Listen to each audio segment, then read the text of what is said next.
Assalamualaikum teman-teman semua. Perkenalkan, nama saya Rinayatul Husna. Di sini saya akan memaparkan sedikit isu-isu tentang pernikahan, yakni sebagai berikut.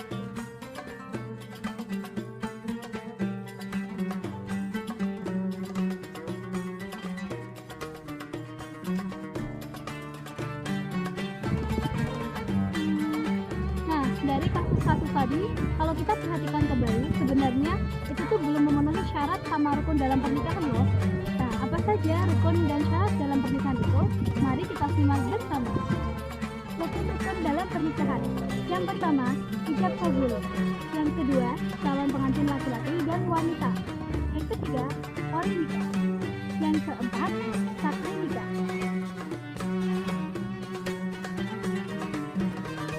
Syarat-syarat terkait pernikahan. Yang pertama, syarat untuk kedua mempelai, yakni harus jelas dapat dibedakan identitasnya. Yang kedua, mereka harus sama-sama beragama Islam. Yang ketiga, kedua belah pihak bersedia untuk dinikahkan, dan yang menikahkan pula harus setuju juga atau tanpa paksaan. Kemudian yang terakhir, terkait usia calon mempelai wanita dan perempuan diatur dalam undang-undang tentang pernikahan, yakni sebagai berikut.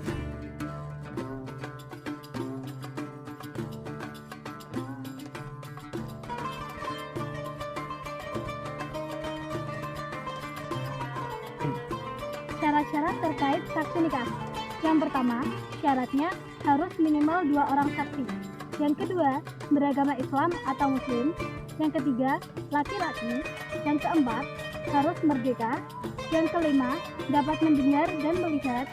Yang keenam, adil.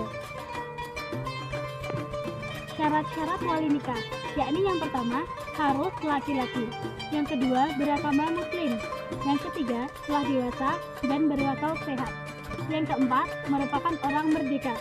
Yang kelima, tidak sedang dalam berada pengampuan. Yang keenam, berpikiran baik.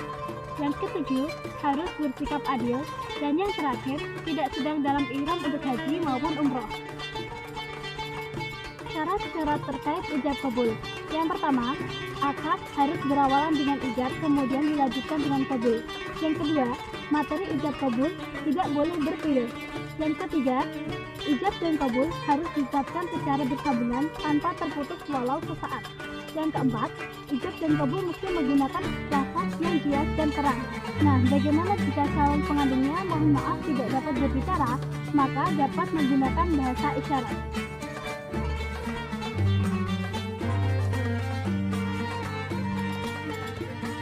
Materi berikutnya adalah mahar.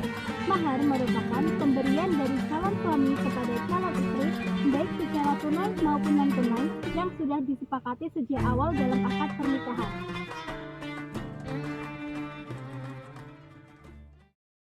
وآتوا النساء صدقاتهن نحلة فإن طبن لكم عن شيء منه نفسا فكلوه هنيئا مريئا. Wujud mahar itu sendiri ada dua, yakni barang dan jasa. Barang seperti misalnya emas atau harta, yang kemudian jasa berbentuk kalau pada zaman dahulu itu seperti memerdekakan budak yang kemudian dinikahi. Nah, terkait syarat dari mahar itu sendiri, yang pertama harus berupa harta barang berharga. Yang kedua, bersifat suci dan bermanfaat. Yang ketiga, bukan merupakan barang gosok. Yang keempat, merupakan barang yang jelas keberadaannya maupun sifatnya. Para ulama 4 mazhab berbeda pendapat. Namun secara umum para fuqaha menyepakati bahwa tidak ada batas tertinggi dalam mahar dan diseimbangkan dengan meringankan mahar sesuai sabda Rasulullah sebagai berikut.